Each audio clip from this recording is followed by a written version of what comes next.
Agora, a FMZ faz uma conexão entre você e os assuntos da atualidade. Conexão. Em conexão com o mundo. Em conexão com você. Conexão. Em conexão com o mundo. Em conexão com você. Programa Conexão. Apresentação e produção, Edésio Petterle. Trabalhos técnicos, Magno Nogueira. Olá, ouvinte da Rádio FMZ, bom dia, bom giorno. Estamos no ar com mais um programa Conexão aqui na Rádio FMZ. Bom dia para você que está preparando seu almoço ou para você que está se deslocando pela cidade, pela região serrana. O tema do programa Conexão de hoje é Ciência e Sociedade no século XXI. Uma das principais características da civilização moderna é o extraordinário desenvolvimento da pesquisa científica, seja ela básica ou aplicada.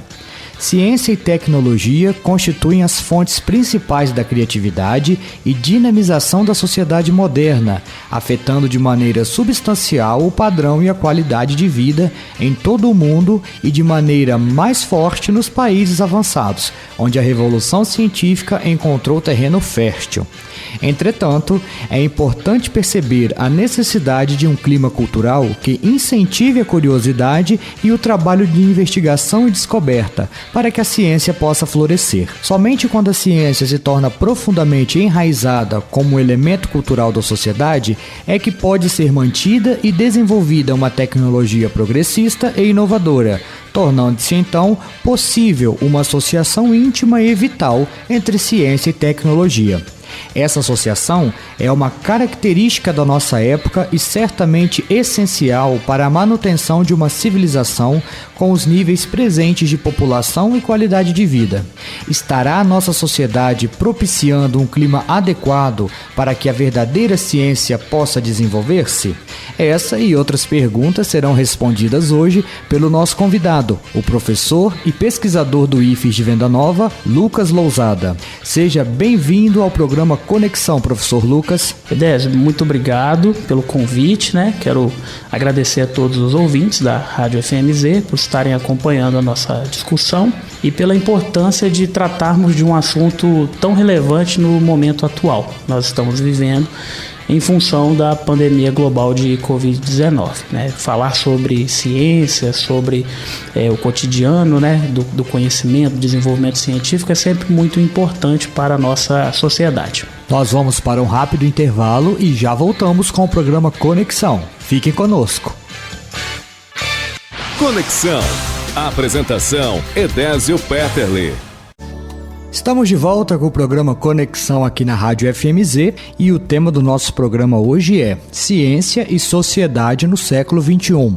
Nosso convidado é o professor e pesquisador do IFES Venda Nova, Lucas Lousada. Professor Lucas, vamos começar nossa conversa assim, definindo o que é ciência e como ela se difere dos outros saberes. Olha, essa é uma pergunta importante para a gente começar a nossa discussão hoje, por conta do que as pessoas entendem como conhecimento tácito, conhecimento prático e o conhecimento científico. E as pessoas às vezes acham que essas duas formas de conhecimento, uma sobrepõe a outra, o conhecimento científico ele é mais importante para a sociedade de modo geral e que o conhecimento prático não tem valor, o que é um equívoco. A grande diferença é que o conhecimento prático, o conhecimento tácito, ele parte do princípio de observação holística do indivíduo no meio que ele está inserido. Ou seja, o agricultor sabe o momento que ele precisa adubar, que ele precisa realizar uma poda em função dele estar inserido em um contexto de observação diária no cotidiano dele, na agricultura. Então ele sabe quando o tempo vai mudar, aparentemente quando vem uma chuva mais forte de cada região em função da face de exposição da lavoura, em relação ao sol nascente e poente. Tudo isso a gente considera como conhecimento prático, conhecimento tácito, que você vai acumulando ao fazer, ao observar. Então, todo ser humano ele é dotado de conhecimentos que não necessariamente a gente pode considerar como algo que não tem valor. A diferença do conhecimento científico é que justamente a gente consegue parametrizar. A gente consegue colocar métodos, rotinas, para que a gente possa fazer inferências, né, mais robustas em relação ao que nós estamos observando. Então, tanto o praticante do conhecimento prático quanto o praticante do conhecimento científico terão que ter a observação como fator essencial em sua vivência. O que difere o cientista de um cidadão comum que observa os fenômenos do dia a dia, mas não necessariamente escreve ou publica ou submete a revisões de pares, é a questão do método, né? A ciência, ela precisa ser modelada pelo método científico, ou seja, quando a gente tem um método, a gente costuma ter variáveis de controle, tratamentos, delineamentos experimentais, modelos de observação, né? A gente não simplesmente pode trabalhar ao esmo, ao acaso, no sentido de eu vou fazer uma entrevista para entender como foi o fluxo de imigração da Itália para o Brasil. Essa temática foi abordada aqui há algumas semanas. Eu preciso de um método. Eu preciso escolher uma ferramenta, como eu vou formular a minha pergunta, como eu vou tratar os dados que eu for coletar, como vai ser composta a minha amostra, qual tipo de indivíduo eu vou entrevistar, né? Se é na área experimental, eu vou testar, por exemplo, o efeito de um determinado tratamento, de um determinado processo, como nós estamos falando tanto de Covid ao longo desses últimos meses. Por exemplo, quantas doses do composto X, Y, Z vai fazer efeito sobre determinado indivíduo. Todos esses testes são submetidos a controles rigorosos. E isso caracteriza o método científico, porque depois de toda essa inferência, de todo esse tirocínio de desenvolvimento de ações, os pesquisadores, os cientistas, eles vão analisar os dados e vão confirmar ou refutar as hipóteses que foram sustentadas para dar base a esse tipo de observação. Professor, você já começou a explicar um pouco como se faz a ciência, né? E agora a pergunta é a seguinte: quem pode fazer a ciência? Essa é uma pergunta também muito, muito pertinente. Qualquer pessoa que queira se submeter ao método científico, ao aprendizado. Então, a gente normalmente vê o conhecimento científico lá na graduação. Quando nós estamos concluindo o trabalho de conclusão de curso, né? A gente faz a metodologia de pesquisa 1, metodologia de pesquisa 2, e quase sempre os alunos às vezes ficam desesperados assim, eu tenho que escrever agora, né? Porque no Brasil, a gente não tem um ajuste tão intenso de ter essas matérias lá na base, a partir do ensino fundamental, de explicar para as crianças a importância do papel do cientista na sociedade, do desenvolvimento científico. E aí, quando chega na graduação, às vezes há um certo distanciamento. E às vezes acaba sendo até um pesadelo para alguns graduandos. Mas qualquer pessoa que esteja em formação acadêmica, que queira publicar um texto, publicar um livro, ela vai ter que submeter a um método. Uma simples pesquisa online para fazer uma revisão bibliográfica, a gente precisa de um método. Eu não posso simplesmente sair coletando qualquer informação na internet. Preciso verificar a qualidade da fonte, né, qual o tipo de periódico. Quando a gente trata, por exemplo, de estudos teóricos, a gente tem que definir um espaço temporal, às vezes de 4, 5 décadas, ou então analisar um século, ou então analisar um fenômeno relacionado a um processo econômico, um fator político, porque senão a gente vai acabar tendenciando o resultado científico. E a importância, né, da questão científica, de novo, para a sociedade, é justamente a gente trazer à tona conhecimentos que ainda não foram explicados, mas que podem ser questionados. Ou seja, o conhecimento científico, o resultado oriundo da pesquisa científica, não é uma verdade absoluta. Ela precisa ser, sim, submetida à crítica, à revisão e à constante evolução. Isso que difere o conhecimento científico aplicado, né, entregue à sociedade, de uma verdade convencional no contexto da prática do cotidiano. Porque a gente tem a diferença do mito, da lenda, para o resultado científico puro, porque às vezes a gente carrega alguns ditados, algumas coisas populares no sentido, isso sempre aconteceu porque é assim. Mas por que é assim? A ciência vem justamente para aparar e responder essas lacunas. Nós vamos agora para um rápido intervalo, mas já retornamos com o programa Conexão de hoje. Conexão.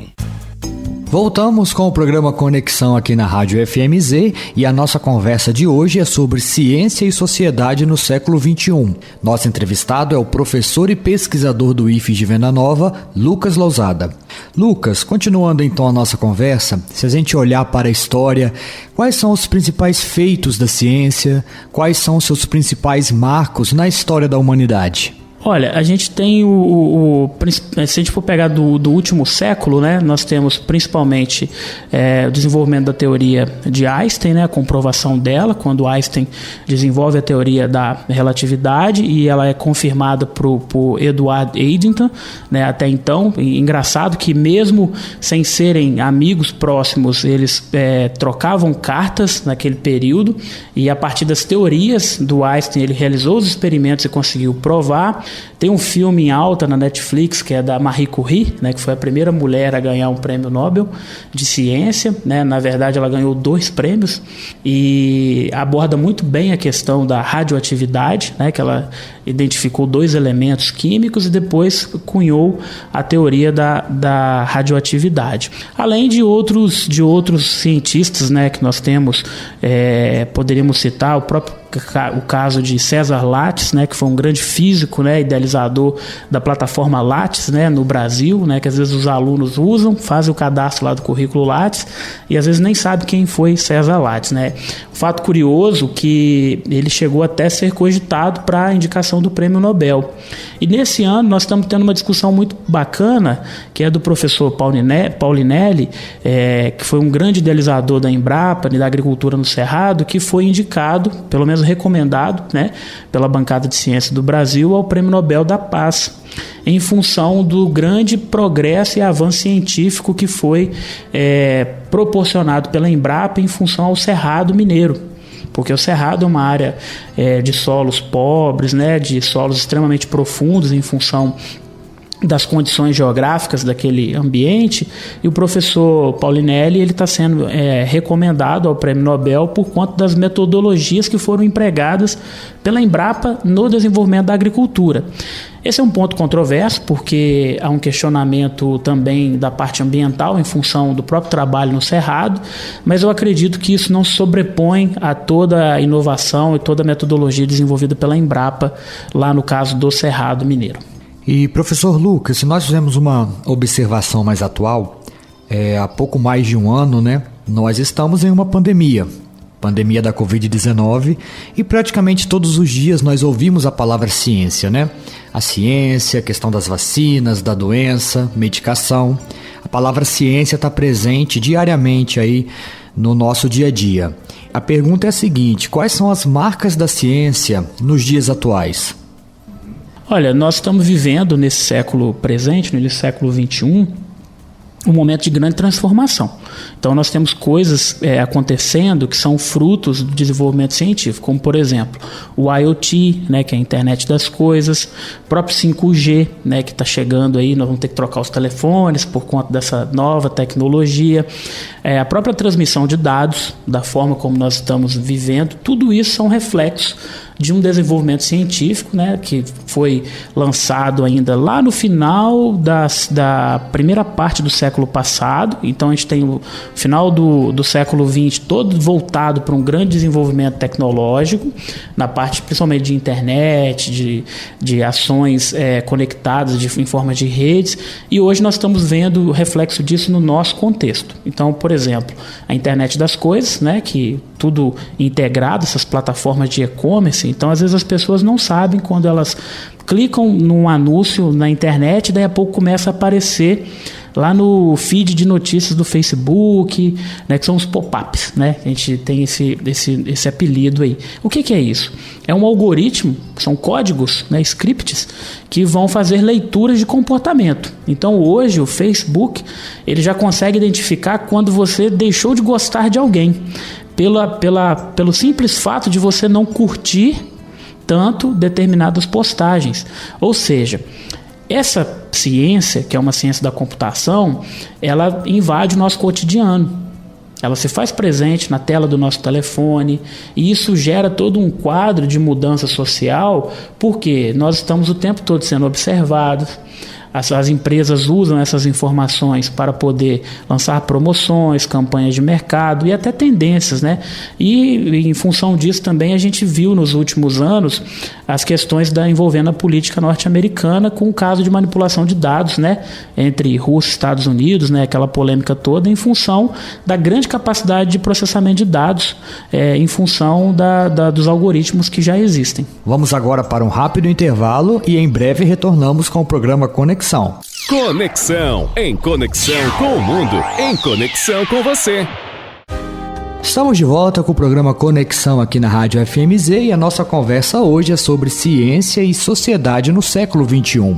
Professor Lucas, às vezes podemos ter a impressão de que a ciência é algo que está distante. Os processos investigativos, o trabalho dos cientistas é algo que está longe do nosso alcance e dos nossos olhos. Mas não. Como a ciência tem se destacado na nossa região? E o senhor pode citar exemplos de cientistas e de contribuição de trabalhos relevantes na área científica aqui? Ora, se a gente for considerar o nosso entorno, nós temos aqui o INCAPER, né, que é uma instituição antiga, muito importante para o estado do Espírito Santo, que ao longo de muitos anos vem desenvolvendo melhoramento genético de várias plantas, né, de várias culturas. Então a gente poderia citar o próprio caso de destaque do melhoramento genético do café Conilon do Espírito Santo, que é um trabalho do INCAPER junto com a Embrapa Café de mais de 30 anos.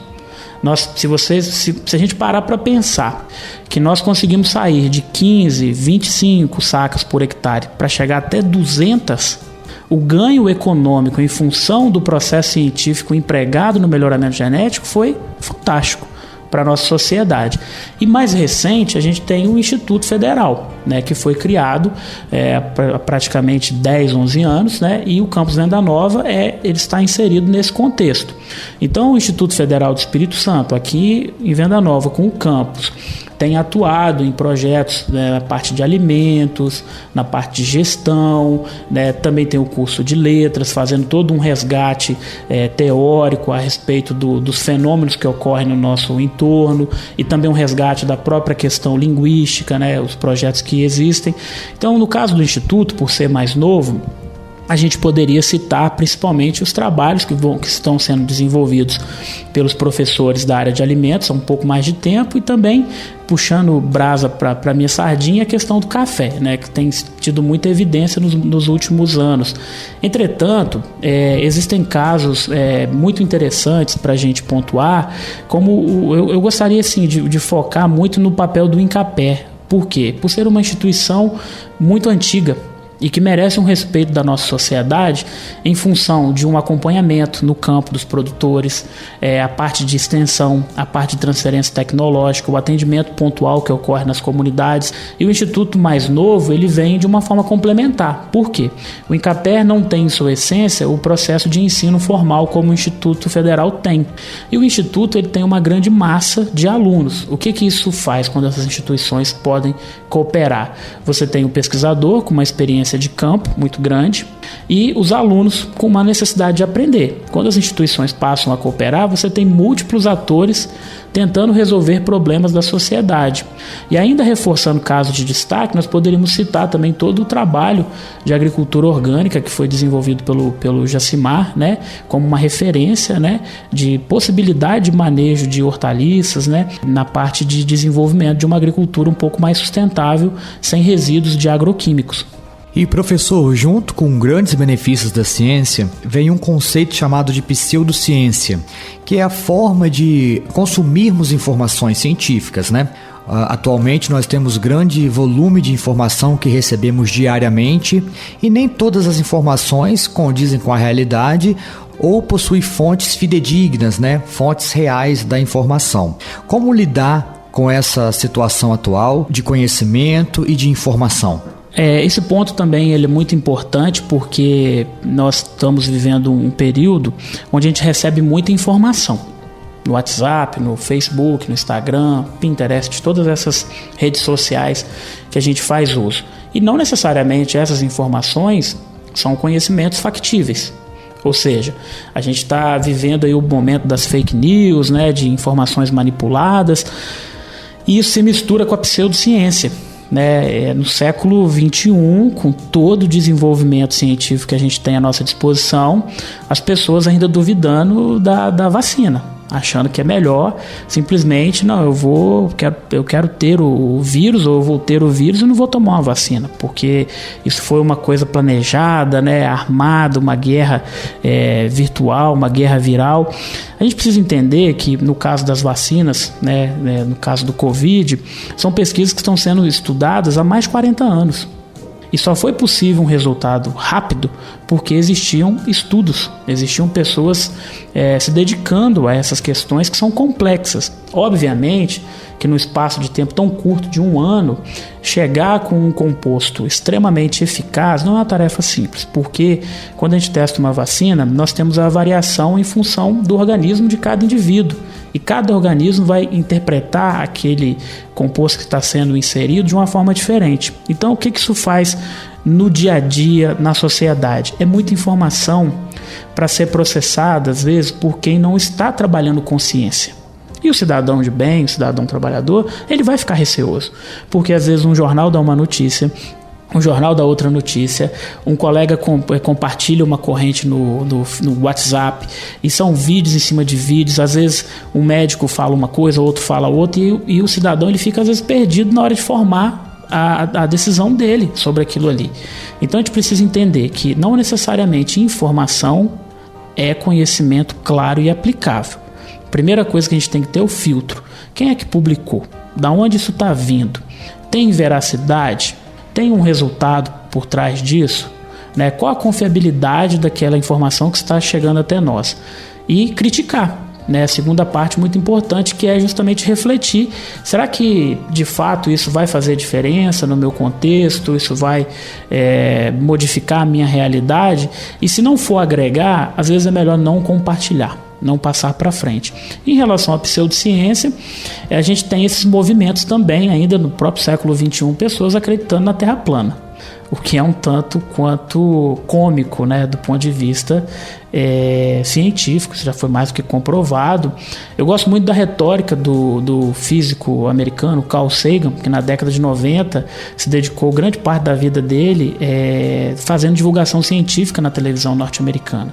Então é muito comum na sociedade norte-americana as pessoas lerem revistas científicas, que é um hábito comum deles. E no Brasil, a gente não tem tanto essa prática, é algo um pouco mais distante, porque às vezes a leitura científica ela é mais robuscada, ela tem muitos termos técnicos, quase sempre está em inglês, né? Mas é necessário que o ouvinte, no dia a dia, quando ele receber uma informação, ele tenha a capacidade de ler, argumentar aquilo ali, e às vezes até perguntar a uma pessoa próxima: olha, será que isso aqui é verdade?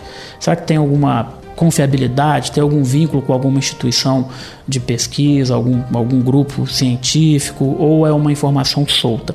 E a partir daí ele tomar a decisão de não compartilhar se não for agregar algo à vida de alguém. E na sua opinião, professor Lucas, quais são os grandes desafios atuais aí da área científica, dos trabalhos científicos? Olha, só pontuar assim rapidamente que nós estamos vivendo um período muito importante de desenvolvimento e progresso por conta do quadro de Covid que nós estamos vivenciando. A gente sabe das perdas, né, das famílias, o quão difícil isso é, mais de 400 mil vidas já perdidas, né, mas do ponto de vista da ciência, nós estamos vendo grandes possibilidades para os próximos anos. Porém, o que muito nos preocupa são os cortes, né, que nós estamos vivenciando, tanto na área de educação, na área de ciência e tecnologia.